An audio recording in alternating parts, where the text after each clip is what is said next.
Out of curiosity, I'd love to know the amount of people that had both LT and Chad Johnson this past weekend.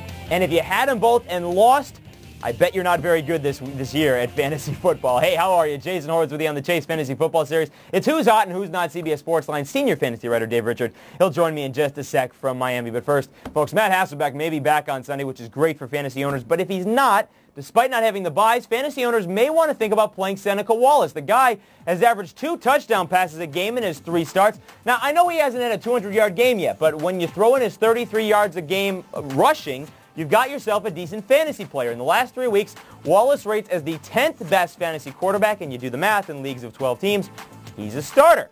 As we welcome in Dave Richard via satellite from Miami. But Dave, he isn't the only backup who has been very suitable the last few weeks. As you take a look, let's take a look at the hot quarterbacks we've got. We've got Drew Brees. Obviously, he's been phenomenal. We got Brett Favre, who continues to play well in games at Minnesota. He threw for over 300 yards and 2 touchdowns. But you also see Tony Romo on this list, who trails only Drew Brees and Peyton Manning for fantasy points at QB the last 3 weeks. So, Dave, I ask you, is he a good start week in and week out, knowing he's throwing the ball to T.O.?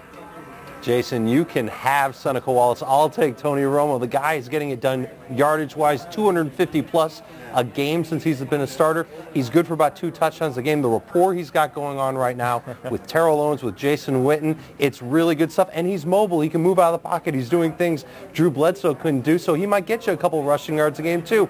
He's got Patrick Creighton in the mix now. When Terry Glenn comes back, that's another reliable option. Romo is a definite must-start in fantasy play. Well, he is a guy. He's finding all of his receivers. You talked about must-starts. Here are guys who, well, they're not so good, and they're not good fantasy starts right now either. Mark Brunell, he's on the bench. Make sure you put him on your bench fantasy-wise as well. But Chad Pennington and Joey Harrington are other guys who are not, well, they're cold quarterbacks to say the least. Pennington, he had a couple of games, but he's had just 1 2-touchdown game since week 2. Pennington started off the season hot. Harrington, when he came in for Culpepper, had a couple of good games, the 414-yard game. But neither of these guys are guys you want in your lineup right now, are they, Dave? No, not at all. And if you're starting either one of them, you're doing it because you've got no one else to go to. Now you're wishing you could have Seneca Wallace as your quarterback each week. The good thing about Pennington is that he's capable of throwing for a 300-yard game.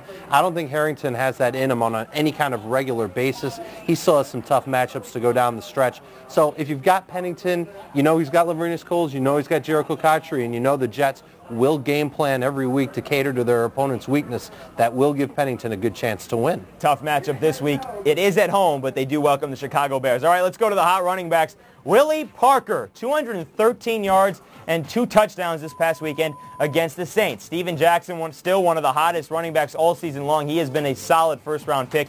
And Joseph Adai continues to be a very intriguing running back. More on him in a second. How about the cold running backs? Deshaun Foster, he's been very disappointing. Off a 48-yard performance this past weekend against Tampa Bay, one of the worst rush defenses in the NFL. And Julius Jones, Dave, here's the guy I really want to ask you about. Every single week, it seems like he is losing more and more carries to Marion Barber. And he's also losing touchdowns. What do you do with Julius Jones? Jones is a risky proposition. He's at best a number 2 fantasy running back right now because he's not getting those touchdowns. Those are going to Marion Barber, and you said it yourself, Barber's taking away more carries. But it depends on who's better and who's in the flow of the game more. The nice thing about Marion Barber is that he's versatile. He's their 3rd down back. There's no question about that. He can catch passes. He almost might be good enough to start over Julius Jones in some weeks, since all you're really going to get out of Julius Jones is around 80 to 100 rushing yards a week. So if Barber scores a touchdown and gets 40 yards total, he equals what Julius Jones will do over the course of a whole game. It's a real dicey situation. It's real hit or miss. I'd hate to have that problem in any of my fantasy leagues. Yeah, that's huge, being the fact that Jones was a top 2-round pick. All right, real quickly. Exactly. This week, we're only doing 1 hot receiver, 1 cold receiver. Our hot receiver, Donald Driver. Career high, 191 yards and a touchdown, helping Brett Favre get over the 300 mark in Minnesota. Laveranues Coles, just 5 catches, 29 yards. He has had just 1 solid week in the last 5 after being tremendous for 4 weeks. Which brings me to the last feature of this week's Who's Hot and Who's Not. Last week, Jamie Eisenberg and I looked at the most consistent guys. Today, Dave, we're going to take a gander at the most inconsistent in our minds, week in and week out, 1 at each position.